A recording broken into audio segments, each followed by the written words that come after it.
Isaac Newton was born on Christmas Day 1642 in a small stone farmhouse in Woolsthorpe, England.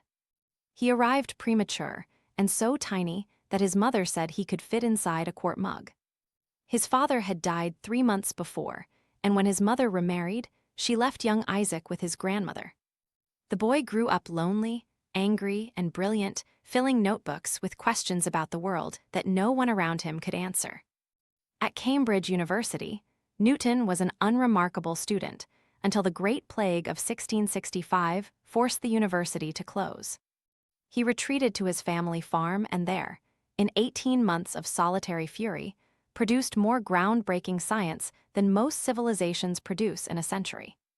He developed calculus, discovered that white light is composed of all colors by passing sunlight through a prism, and began the chain of reasoning about gravity that would reshape humanity's understanding of the universe. The famous apple story, while likely embellished, contains a kernel of truth. Newton himself told the tale in old age.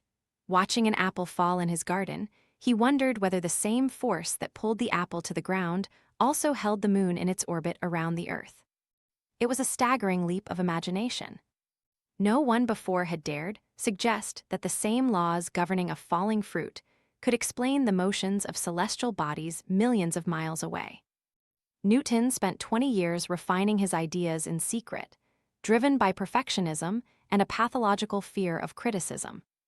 It took the persistent urging of astronomer Edmund Halley to finally drag the work into the light.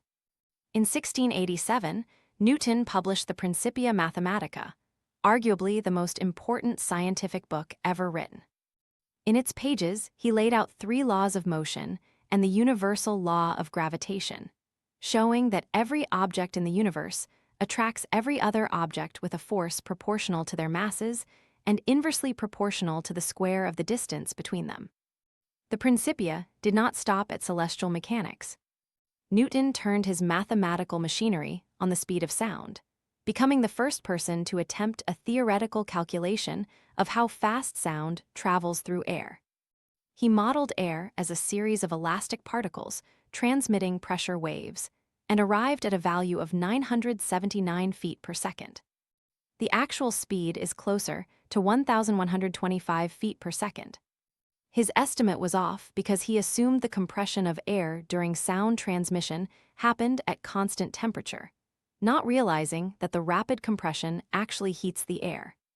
It would take another century and the work of Pierre-Simon Laplace to correct the error, but Newton had established the method.